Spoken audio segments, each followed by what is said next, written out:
Hello दोस्तों, आपका स्वागत है आपके अपने चैनल खौफ में। यहाँ पे आपको सुनने को मिलती हैं खौफनाक कहानियाँ। दोस्तों, आज की जो कहानी है वो लैरी की है, जो वैसे तो अमेरिका का है लेकिन कनाडा में रहता है। और लैरी स्पेशल फोर्सेस में काम कर चुका है। उसने बहुत जंगें लड़ी हैं और बहुत ही स्पेशल मिशंस करे हैं, लेकिन उसके चोट लग गई थी, इसकी वजह से वो रिटायर हो गया है। और अभी फ़िलहाल के लिए वो कनाडा में रहने लग गया है अपनी रिटायरमेंट के बाद। तो आगे की जो स्टोरी है मैं वो लैरी के ज़ुबानी ही सुनाऊंगा आपको। हेलो दोस्तों, तो चोट लगने के बाद मैंने रिटायरमेंट ले ली थी और उसके बाद मैं कनाडा में रहने लग गया, क्योंकि अमेरिका में रहना बहुत ही महंगा है। तो मैं अपनी पेंशन के सहारे कनाडा में अच्छे से रह रहा था। तो हमको क्या हुआ, हम जो पुराने टीम मेंबर्स थे वो कभी कभी मिलते रहते थे, क्योंकि पुराने दोस्तों को छोड़ना बहुत ही मुश्किल होता है। ये बात 2013 की है। हमको एक जंगली भालू को मारने के लिए कांटेक्ट किया गया। और दोस्तों, मैं आपको बताना चाहता हूँ कि हम रिटायर बेशक हो गए हैं, लेकिन हम छोटे मोटे मिशन ऐसे करते रहते हैं जिससे हमको थोड़ा पैसा भी बन जाता है और हम पुराने दोस्त मिल भी जाते हैं। तो हमको एक फार्मर ने कांटेक्ट किया कि एक जंगल में जंगली भालू है, उसको मारना है, उसका शिकार करना है, और वो पैसा भी अच्छा दे रहा था।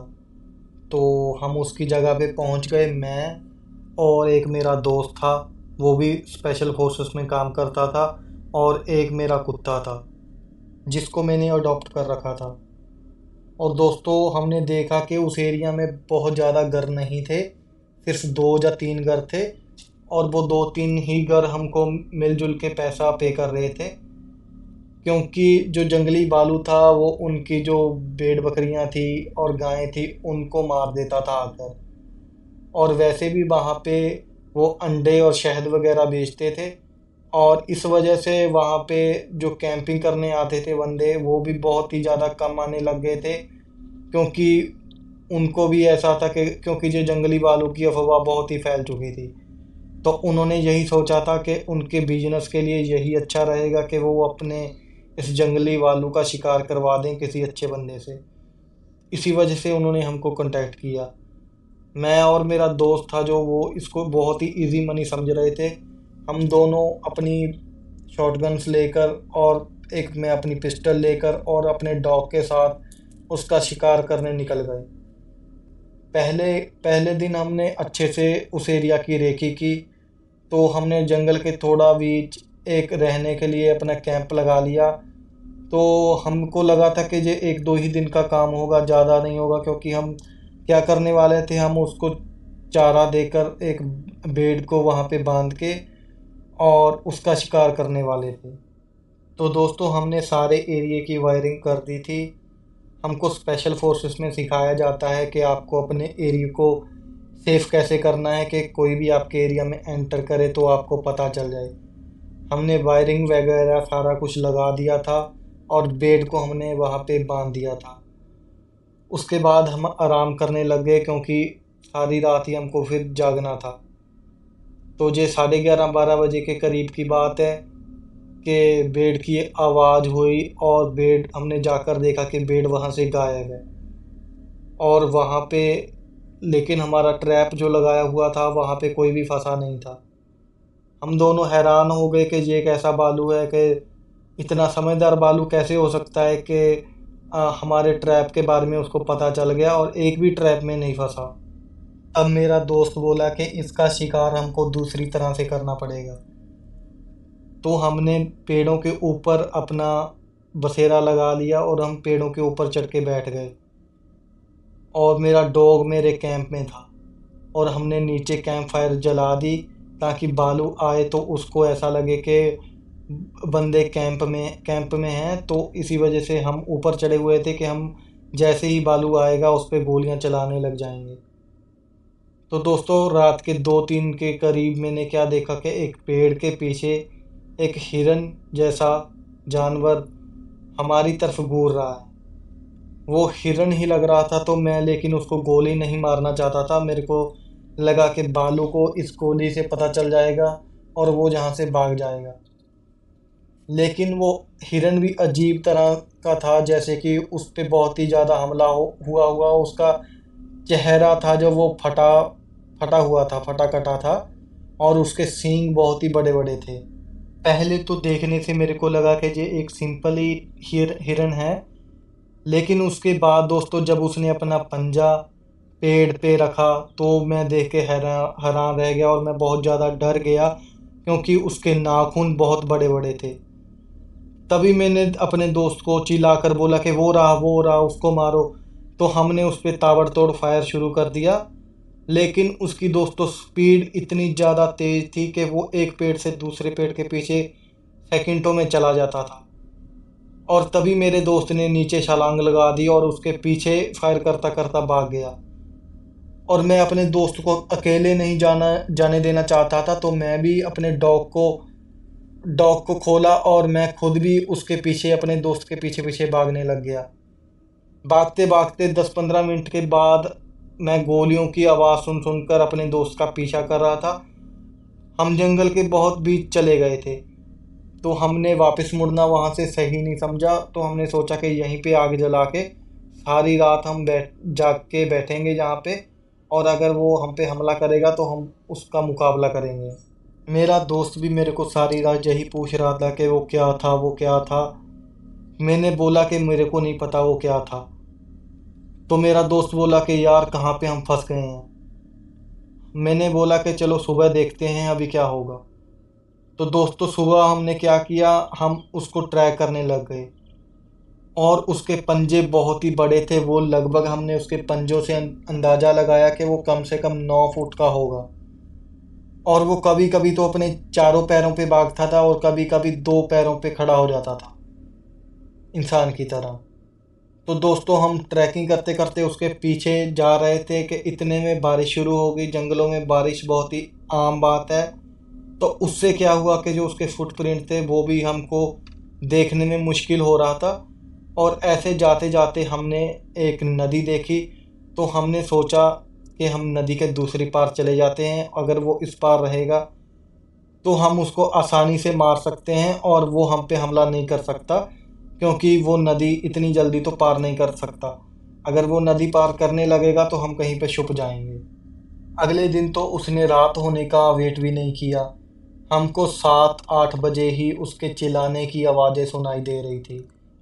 और वो इतने ही खौफनाक तरीके से चला चिल्ला रहा था कि हमारे तो होश ही उड़ गए। मेरे दोस्त ने मेरे को बोला कि ये अपने दो बंदों का काम नहीं है, हमको वापस जाना चाहिए और पूरा टीम बना के लेके आना चाहिए, तब हम उसका शिकार कर सकते हैं।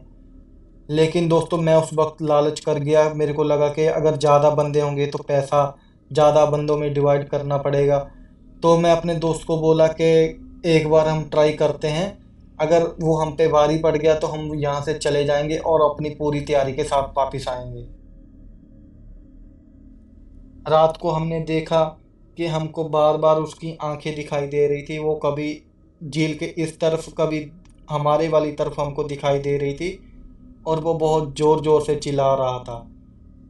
उसकी आवाज़ ऐसी थी जैसे 3-4 जानवरों की आवाज़ मिक्स करके कोई चिल्लाता है, 3-4 जानवर एक साथ चिल्लाते हैं, ऐसी उसकी आवाज़ थी।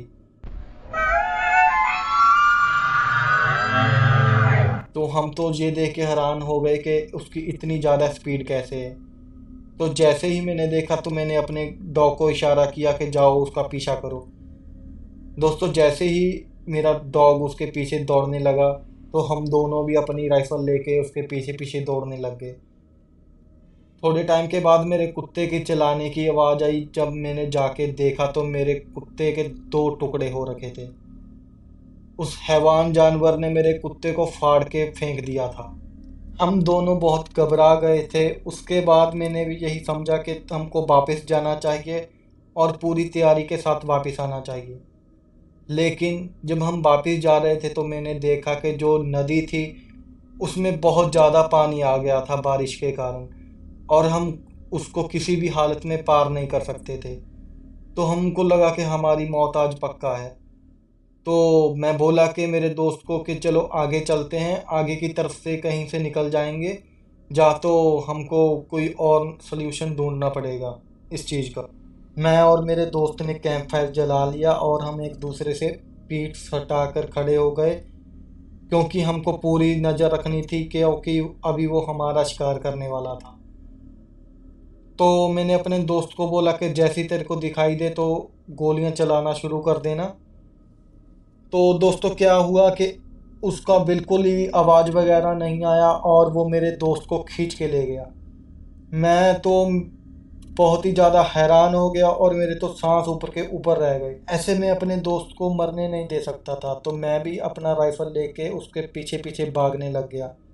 लेकिन दोस्तों उसकी स्पीड इतनी ज़्यादा थी कि वो मेरे दोस्त को लेकर जंगल में कहीं पे अलोप ही हो गया। वहाँ पे मैं एक जगह पे रुक गया और मैंने देखा कि वहाँ पे सूखी पत्तियाँ बिछी हुई हैं पूरी, क्योंकि दरख्तों से जो पत्ते झड़ते हैं वो नीचे गिरे हुए थे और मेरे एक छोटे से कदम से भी बहुत ज़्यादा आवाज़ आती थी। लेकिन उस जानवर की आवाज़ मेरे को हर तरफ से आ रही थी कि वो अभी मेरे आगे है, अभी मेरे पीछे है। तो मैं बहुत ही ज़्यादा डर गया। थोड़ी देर के बाद मुझे मेरे दोस्त की आवाज़ आने लग गई, लैरी, अंदर आ जाओ। वो हमको जहां नहीं देख सकता, मैं तुमको बचा लूंगा। लेकिन मेरे दोस्त की आवाज़ थोड़ी बदली बदली थी। तो मैंने उस खड्डे के पास जाकर देखा, टॉर्च मार कर देखा कि वो शैतान मेरे दोस्त को खा रहा है। इतना खौफनाक दृश्य था मेरे दोस्तों। और हमने एक पेट्रोल बम बना रखा था, मैंने तुरंत ही उसको आग लगाई और उस शैतान के ऊपर फेंक दिया। उसके साथ मेरा दोस्त भी जल गया, वो तो मर चुका था। लेकिन उस खड्डे से निकलते निकलते उस शैतान ने मेरे को धक्का मारा और मैं जा एक पेड़ से टकरा कर गिर गया। और वो शैतान को आग लग गई थी और वो जंगल में चिल्लाता चिल्लाता भाग गया और इतने में मैं बेहोश हो गया। जब मेरी आँख खुली तो मैं एक कबीले में था और वो कबीले वाले जंगल में ही रहते थे। तो मैंने उनको सारी बात बताई और उन्होंने मेरे को बताया कि उस चीज़ को बेंडिगो कहते हैं और उसको मारना नामुमकिन है। आग से गोली से वो नहीं मरता है। उसको मारने का सिर्फ एक ही तरीका है कि उसका दिल निकाल के उसको जलाया जाए। मैं बहुत ज़्यादा घायल था, मैं कुछ नहीं कर सकता था। इसी वजह से उन्होंने मेरे को दोबारा से शहर में छोड़ दिया और मैंने उस बंदे के पैसे वापस कर दिए कि मेरे से ये काम नहीं हो रहा है। लेकिन मेरे को अफ़सोस है, मैंने दो दोस्त को, एक अपना जिगरी दोस्त और एक अपना डॉग। इस बात को बहुत टाइम गुजर गया है, लेकिन अभी भी मेरे दिल की इच्छा है कि मैं मरने से पहले उस शैतान को मार सकूं। लेकिन मेरे पास टीम नहीं है वहाँ पे ले जाने के लिए, ना ही पैसा है। मैं सोचता हूँ कि अकेला ही जाके उसका शिकार करूँगा, लेकिन मुझे ये भी पता है कि ये मुमकिन नहीं है। तो दोस्तों ये थी मेरी सच्ची कहानी। हाँ तो दोस्तों, इस कहानी को सच मानना या झूठ मानना वो आपके ऊपर है।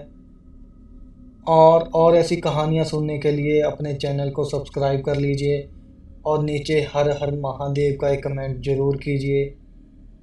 और मिलते हैं किसी अगली वीडियो में किसी अगली स्टोरी के साथ। तब तक के लिए बाय।